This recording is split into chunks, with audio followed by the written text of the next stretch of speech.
Hello, എൻ്റെ കുറേ നാളത്തിൻ്റെ ഒരു ആഗ്രഹമാണ് ഇങ്ങനെ ഒരു കൊക്കടമ ചെയ്തിട്ട് വീഡിയോ ചെയ്യണം. പിന്നെ ഇപ്പം മഴക്കാലം ആയതുകൊണ്ട് ഷെവറിലോട്ട് നല്ലപോലെ മോശമൊക്കെ വളർന്നു വന്നിട്ടുണ്ട്. അപ്പോൾ ഇത് കളക്ട് ചെയ്തിട്ടാണ് നമ്മൾ കൊക്കടമ ചെയ്യാൻ പോകുന്നത്. അപ്പം നമുക്കിത് ചെയ്യാൻ വേണ്ടിയിട്ട് ഉരങ്ങളൊക്കെ മിക്സ് ചെയ്തിട്ട് കുറച്ച് മണ്ണും ആ മോസുമാണ് ആവശ്യം. അടുത്ത് നമ്മൾ ആ മണ്ണിൽ കുറച്ച് വെള്ളം ഒഴിച്ച് കൊടുത്തിട്ട് ബോൾ ഷേപ്പിൽ ഉരുട്ടി പിടിപ്പിച്ച് കൊടുക്കണം കേട്ടോ. അടുത്ത് നമ്മൾ ആ മണ്ണ് രണ്ടായിട്ട് സ്പ്ലിറ്റ് ചെയ്ത് കൊടുത്തിട്ട് ആ പ്ലാന്റ് എടുത്ത് അകത്ത് വെച്ച് കൊടുത്താൽ മാത്രം മതി.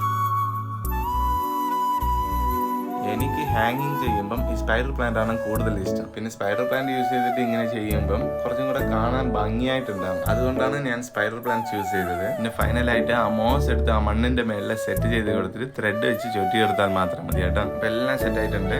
ഒരു തമിഴൻ മലയാളത്തിൽ വീഡിയോ ഇടുമ്പോൾ എൻ്റെ ലാസ്റ്റ് വീഡിയോക്ക് നിങ്ങൾ തന്ന കമാൻഡും സപ്പോർട്ടും ഞാൻ ഒട്ടും പ്രതീക്ഷിച്ചിട്ടില്ല കേട്ടോ. Thank you so much. ഞാൻ ഉറപ്പായിട്ട് ഇന്നും കണ്ടിന്യൂ ചെയ്യാം കേട്ടോ. പിന്നെ ഈ വീഡിയോ ഇഷ്ടപ്പെട്ടാൽ ലൈക്ക് ചെയ്യാൻ മറക്കല്ലേ.